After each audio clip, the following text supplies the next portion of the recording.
So I was totally wrong about these. These are significantly better than the previous version, and I didn't realize that until I tried them on feet. Shame on me for even trying to show you guys a pair without trying them on first. But significantly lighter on feet, 11 ounces versus 13, but also significantly softer. They must have like cut out the lattice in the middle a little bit to make these a little bit softer overall. When you're wearing them side by side, the squish factor is 10 times better in the updated version than from the older one. And so Adidas released an update to a really fun pair of sneakers that I think are kind of underrated at this point. This is the Climacool Laced. As you can see, the box is all black. Love the packaging in here. Inside the pack, we have the shoes right here. So this is an update to this pair that you can see right here. They have a couple different colors. They have this colorway available as well. But I really feel like this is one of the pairs that is a little bit of a sleeper right now, and one that I think that more people will probably hopefully gravitate towards the summertime coming up, because this is a fully 3D printed pair of sneakers. So that's what I think is very, very unique about the shoe. I think that a lot of times we are thinking about the 4D technology that Adidas came out with that has the 3D printed lattice design on the midsoles, but this takes that and really elevates that and makes the entire thing that 3D printed lattice design. The one exception is this is the laced version, meaning that it does have laces and it does have a floating tongue that is available here for the shoe. Now, the thing is that this is something that they added post-production. You produce a shoe, the entire thing is done.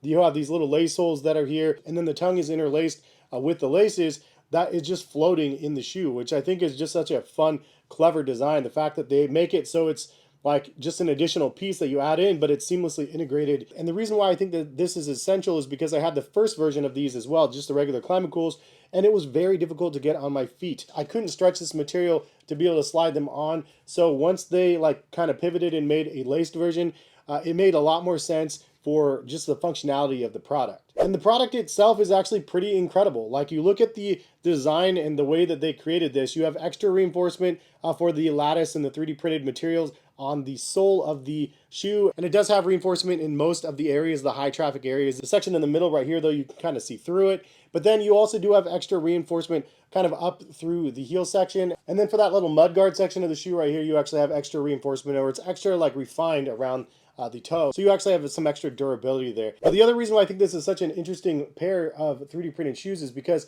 you can actually see all the way through the lattice design, and it makes it very, very breathable, which is why the name Climacool kind of fits for this model. I do wish that they named it something else, just because Climacool's been around for so long. It's just usually like breathable stuff that Adidas has. But I mean, this is like definitely a Climacool thing, but they need to tout the 3D printing a little bit more on this model. I think that it would probably do a little bit better because of that. Also, I did want to mention that they do have half sizes now. Before, originally, they didn't actually have half sizes. It was just regular sizes, and it was harder for a half sizer like myself to figure out what size to get. So 9.5, my true to size, fits me just right in this model. So the fact that they have those options now, I think, is a big plus. Now, these do retail at $160 now, which is kind of unfortunate, but it is the way it goes. They were at $150 originally. And the only difference that I could tell from the previous version that you see here is basically like everything is the same except for the fact that you have like more like robust 3 stripes on the side. They definitely like thicken this up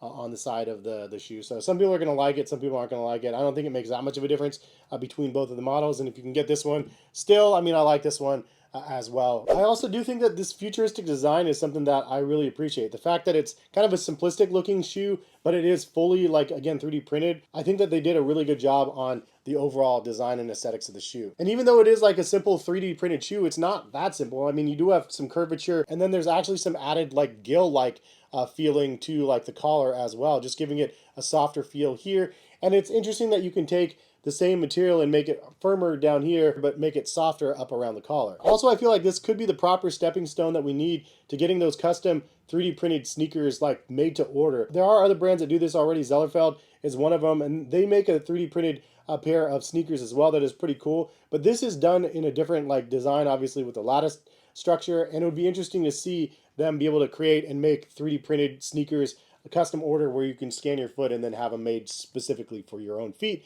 I think that would be a pretty cool concept, and that's originally what they wanted to be doing with the Futurecraft stuff when they came aboard. So this is an interesting revelation. I didn't actually realize this.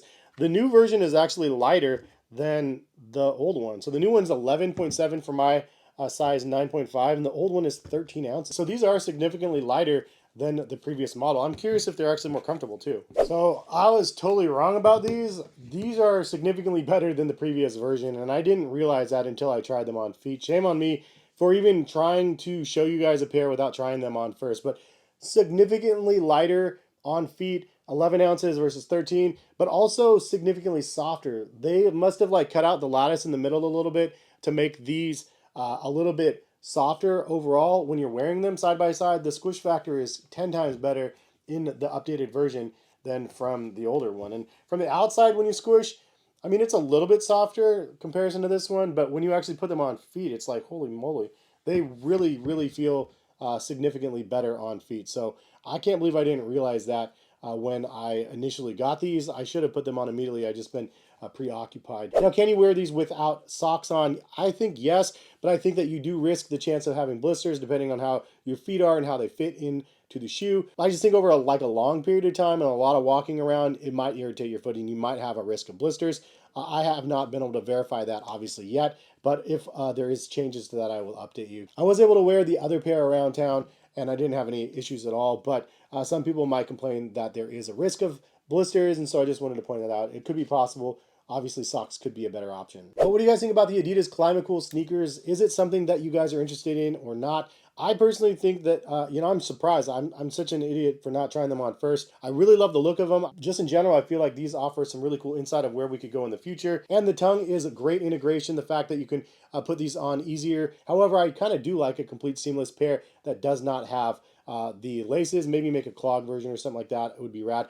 A slide version, Adidas, make us a slide version of these. It would be crazy. But also the tongue is a little bit floppy. I mean, this tongue reminds me of the Adizero Evo SLs, which I really love that shoe. Don't love the tongue structure on that one either.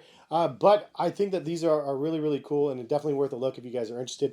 I'll link them in the description of the video. If you are, it will take you to Adidas. And if you guys use my link, it directly supports the channel. So greatly appreciate anybody that uses those links. But thank you guys for stopping in and watching. Hope you guys enjoyed. And hopefully we'll see you back on the channel for some more sneaker content. All right, see you guys.